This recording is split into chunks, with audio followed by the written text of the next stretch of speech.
Okay, the biggest mistakes that I'm seeing, the biggest mistakes Facebook marketers are doing in 2022 and how we can prevent you from making those mistakes. So come on board, and I can't wait to have you.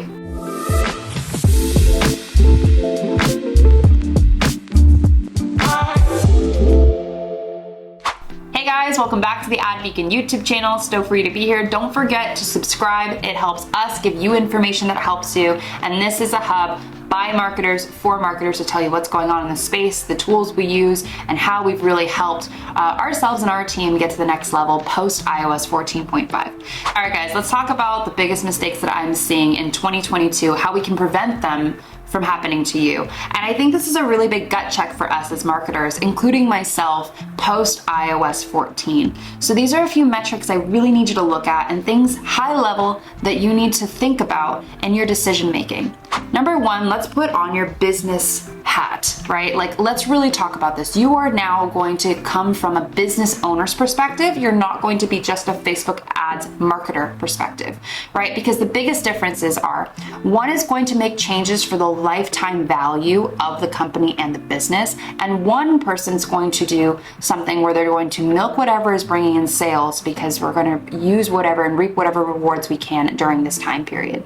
And I want you to get out of the Facebook marketer headspace, and I want you to go into the business owner headspace. And a lot of you are both, which is awesome. But the reason why I say this is, after doing hundreds of audits every single year, I'm really seeing this become a trend in 2022, and I want us to stop doing this and really take a step back. So the first metric I really want to talk about is frequency. Let's talk about the funnel again, right? We've got prospecting, retargeting, and past purchasers. And we know that the middle of funnel is probably going to convert at a lower cost per acquisition, right? It's not going to cost us as much for somebody in the middle of the funnel to buy than it would be at the top of funnel to buy. And you know, the one that's probably going to cost the least is the person who's already purchased in the past, loves your product, and you can re-engage with them. Simple, right? So if you're looking at your ad account and suddenly you see, oh yes, 2 return on ad spend, a 3 return on ad spend in your retargeting, your past purchasers, but you're seeing a 1 return on ad spend in your prospecting. I guarantee you most of you are probably pumping more money into the retargeting and just going Hail Mary. And the problem with that is that you're wringing out your existing audience or the potential audience that would buy from you, and they're going to get sick of you.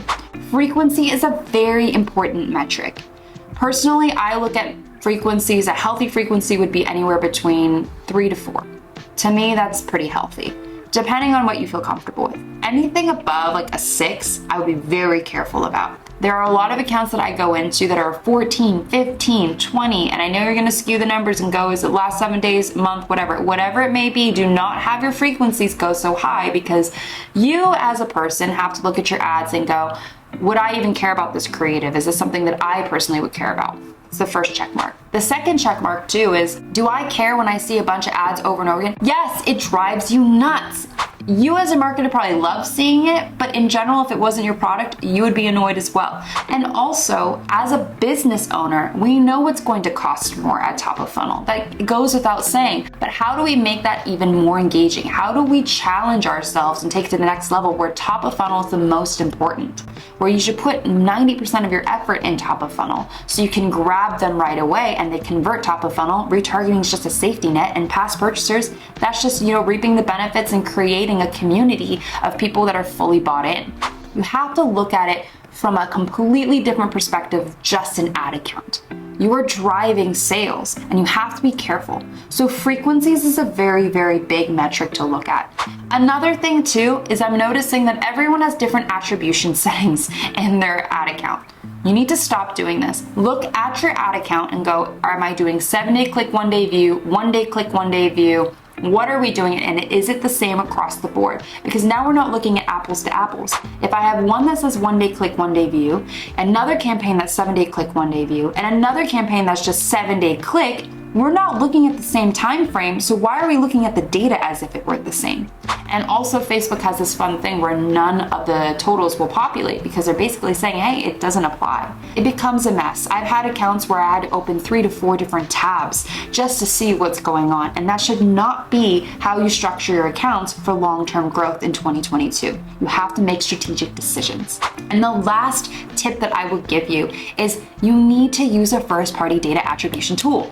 I am not just preaching this to preach this, I'm telling you, you need to make educated decisions post iOS. It's all over. There's literature all over the internet telling you, hey, Facebook hasn't come up with a solution yet. Yes, there's a conversion API, but I haven't seen much success with it. The Facebook Pixel is still powerful, but you need a first-party data attribution tool. AdBeacon is incredible because what it does is it tracks the data from click data from the very beginning all the way to the purchase, and you see the full customer journey. You'll see that Facebook is reporting say an inflated number, most likely, and I have other videos as to why. Also, AdBeacon will tell you, no, based off of the shopping cart, based off the purchase, I will tell you that it's validated and what part of the funnel Facebook had a part of.